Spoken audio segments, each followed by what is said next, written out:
Coach, obviously, there's Jeff Hunter, there's our Theriault. But to speak on the past couple of games, I've been impressed with Spencer Aronson, Mason G. Baptiste, obviously Nate Theriault. Just talk about some of those guys and what they do for the program. You know, I think we've established a pretty clearly defined top seven. You know, as you mentioned, we've talked a lot about Jeff and O. But in terms of performance and leadership from the guys that have consistently gotten pretty significant minutes, couldn't be more pleased. You know, for a little while there was definitely a bit of an imbalance in terms of offensive scoring with Jeff and O. But even if that's happening, you know, those guys have their own roles. You know, Nate is kind of the head of the snake, both ends, offense and defense.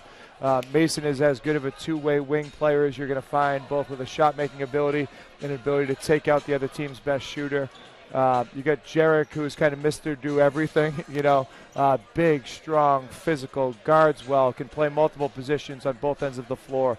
Obviously very physical and tough around the basket. He shot the ball overall very, very well so far, both from mid-range and from three. Then you come off the bench with a freshman in Mike and another first-year guy in Spencer. And you wouldn't know those guys are first-year guys, and that's probably the best compliment I can give both those two players. Obviously, from a dynamic shooting standpoint, Aronson's as good of a guy as I've ever had here. I mean, his shot-making ability is absolutely through the roof. Whether it's open or whether it's contested, it doesn't really matter too much. And then Mike is a true point guard. You know, obviously has some ability to score the ball as well. But his ability to control our offense and get us into things as well as create and make plays for others. But then there's, you know, whatever we have, 11 more guys on the roster with 2 other practice players. And those guys deserve as much credit as the 7 guys that have consistently played minutes. You know, we've had, you know, kind of that ace spot rotate a bit from different guys, whether it's been, you know, Liam, Max, or Ryan for stretches. And I thought all those guys have played well in their moments.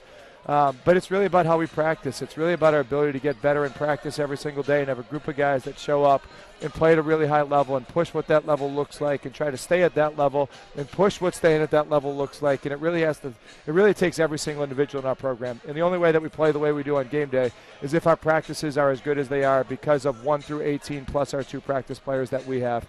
So everyone in our program has different roles, but everyone in our program has the exact same value. And I think our leadership in our program, top to bottom, from 1 to 20, and then, you know, student assistants, managers, coaching staff, I think everybody believes that. I think the leadership has really shown that, you know, in a level of appreciation for what everybody does in our program every single day. Yeah, it's just top to bottom. It takes a lot to get where you are, highest ranked in school history as well. So I'm going to kick it over to Jake for the next question. Yeah, I was talking about this earlier in the stream as the game started. Last matchup you had with this team, close game, 73-70 win. You guys made a second half comeback.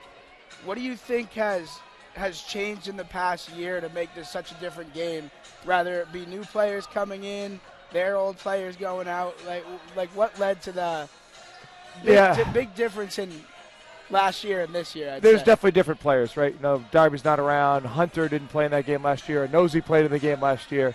But I think what last year was for us was, you know, obviously a tremendous year, but it was a foundation where I think our guys tasted an element of success, but also an element of failure. You know, and I think we've set some goals in our program. We've talked about specific goals in the past. And I'm not sure those goals have had, you know, tangible meaning to our players, and I think they now have tangible meaning. You know, when you talk about some of the postseason goals that we've set in our program, our guys understand that there's a process that we need to accomplish those goals. You know, and that process is something that you have to really strive for on a daily basis. And we talk about being able to play, you know, 6 games at the end of the year. If you're trying to win a national championship, you have to play your 6 best basketball games 6 days in a row at the end of the season when it's the hardest to do it against the best competition. So the only way you're going to be able to do that is if that's who you are every single day in practice and every single time you play. So we're by no means at where we want to be at. But I think that's probably the difference from last year to this year is our goals, I think, now have meaning to our guys. And I think our guys now understand what a process looks like to accomplish those goals. And that doesn't mean we'll get there, but it means that we're going to give ourselves the best chance to get there. And I think we all believe that if we keep doing the right stuff, that we will have that opportunity later in the season. So really proud of our group this semester. Couldn't be more excited. Appreciate all the support and the stuff that you guys have done so far with the coverage. It's been awesome. Okay, sweet. Thank you. I appreciate it. Thanks, guys. And we'll be back Thank in you so just much. a moment to cover the next matchup as well as wrap up the call.